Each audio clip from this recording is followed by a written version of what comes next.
está basada en el sufrimiento. Vivimos en un mundo con muchas heridas abiertas y eso a veces hace que el reto sea más profundo, que el reto sea más complejo. Ujú. Pero mencionaste algo importante y es la conciencia, la autoconciencia. Es decir, si estamos en unos países que tienen muchísimos problemas, donde el reto diario precisamente es mantener la fe fuerte a pesar de estas pruebas que estamos viviendo, ¿cómo alimentar ese estado de conciencia donde decimos, bueno, quiero evitar el sufrimiento, quiero hacer bien a los otros para no tener problemas, pero es que a veces en ese estado de ósmosis si nos terminamos metiendo en problemas, pues esto es un ejemplo sin darnos cuenta. ¿Cómo alimentar esa autoconciencia? Sí, es que lo que sucede, lo que nosotros estamos viendo que sucede en el mundo, y lo que vemos que sucede en el mundo, son símbolos para que nosotros hagamos introspección. Tú sabes muy bien, Sandri, que la realidad se genera en base a lo que nosotros tenemos en nuestro propio sistema de pensamiento. Y desde ahí atraemos realidad. Es decir, desde ahí manifestamos nuestra vida, co-creamos nuestra vida. Entonces, cuando ahí aparecen cosas que no nos gustan, claro, están apareciendo desde dentro y son símbolos justamente que la conciencia atrae para que se produzca la sanación. Y actitudes o actividades prácticas que se pueden hacer para ir hacia esa conciencia puede ser la observación de nuestra personalidad subjetiva.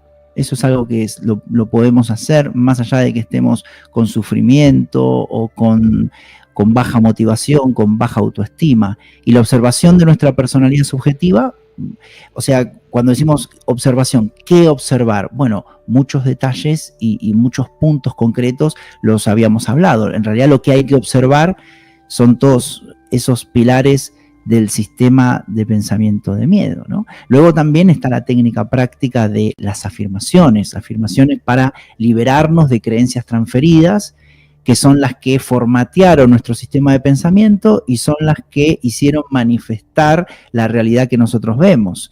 También la práctica del desapego, afirmaciones de desapego, ¿para qué? Para no identificarnos con nuestra personalidad programada, porque nuestra conciencia, en cierta forma, no está en el plano de la materia. Nuestra conciencia es sutil. Entonces, muchas veces, y esto tiene que ver un poco también, lo hablamos la última vez que nos encontramos, sobre la acumulación, ¿no? La Sí. práctica del desapego y las afirmaciones de desapego tienen mucho que ver justamente para que la conciencia emerja, ¿no? Para que la conciencia, para que ir hacia la esencia de nosotros mismos. También la práctica de la no defensa de nuestras creencias subconscientes, porque muchas veces también el ego y la personalidad programada que tiene esas creencias basadas en el miedo, las intenta defender. Y desde ahí no se comprende que son relativas, ¿bien? Entonces, Ajá. permitirnos descreer de nuestras creencias más profundas que consideramos verdaderas, ¿bien? Luego también percibir sin juicios, la práctica del no juicio, solo contemplar y también mucha meditación, porque la conciencia también despierta con la práctica de la meditación. Dos fuerzas mueven el mundo, Mariano. El miedo y el amor. Se podría decir que son como las fuerzas antagónicas. La una muy constructiva, que origina la vida, el amor, la creación, porque pues esto es lo que alimenta las ideas, la pasión en los proyectos, el amor por la familia, ¿sí? Pero al otro lado, y más hacia abajo, la fuerza antagónica es el miedo. Y en este momento del mundo, muchas personas sienten miedo por todo lo que estamos viviendo en los diferentes países, porque vemos que cada vez el mundo está más polarizado.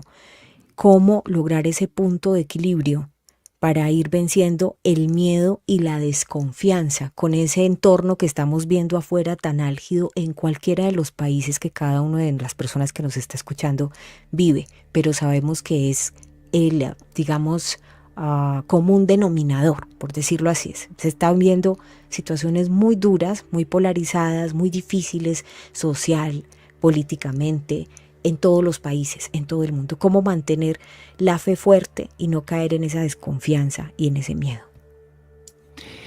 como tú bien decías, están esas dos fuerzas, ¿no? Miedo y amor. Entonces, al menos ahí tenemos una guía, en el sentido de que podemos guiarnos y podemos ir a centrarnos hacia el amor, ¿no?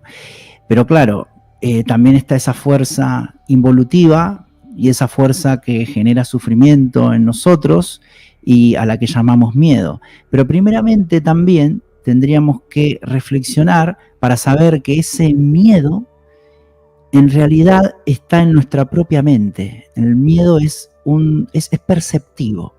El miedo es perceptivo. El miedo se genera en base a creencias falsas que nosotros tenemos, y esas creencias falsas fueron al subconsciente, y ese subconsciente materializó realidad.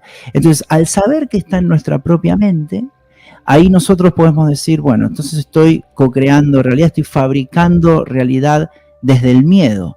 Bueno, ahí empieza la búsqueda del amor, ¿bien? Del verdadero amor. Y en la búsqueda del amor es importante que mantengamos la firmeza de centrarnos en la verdad. ¿Y qué es la verdad? Es aquello que nos dice que, claro, la verdad nos lleva a la conciencia. Nos lleva a saber y a experimentar que no podemos ser dañados porque somos una conciencia invulnerable. Nos lleva también a saber que no hay dualidad. Es decir, estas dos fuerzas de miedo y amor, en cierta forma, el miedo, como es irreal, no existe y es totalmente perceptivo.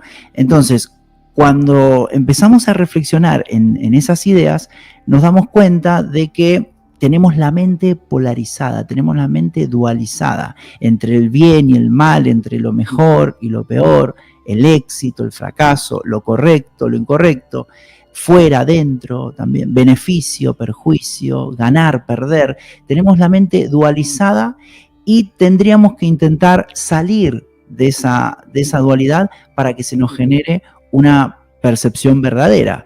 Y también tenemos que observar las creencias que nosotros tenemos de carencia, ¿bien? De que nos faltan cosas, de que nos falta algo, de que hay un estado que no tengo ahora, pero está en algún futuro, ¿bien?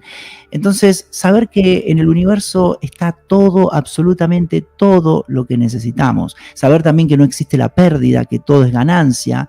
Y también instalarnos, yo siempre recomiendo esta técnica muy, pero muy milenaria, instalarnos en el único tiempo que existe, que es el presente, el ahora.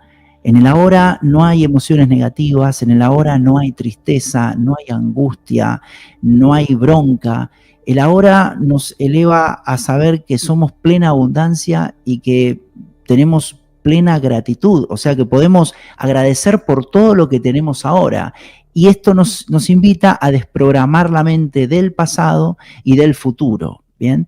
Porque muchas veces el miedo está por miedo, o sea, por no soltar el pasado o pensar que el pasado fue peor, y por miedo también a las creencias de futuro, ¿no? A que en el futuro ocurra algo que nunca ocurrió en realidad, pero me lo imagino, y además si tengo la dualidad de bien o mal y tengo miedo que me pase algo malo en el futuro, por eso es muy importante también observar nuestras propias creencias de negatividad, ¿no? Y de drama y de catastrofismo, ¿no?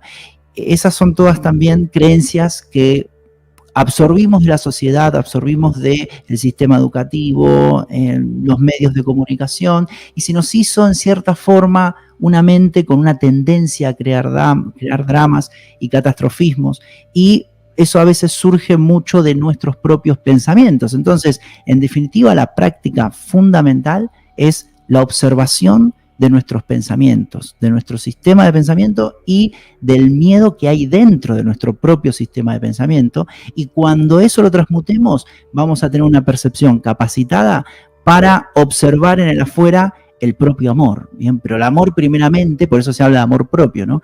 El amor primeramente surge de nosotros mismos.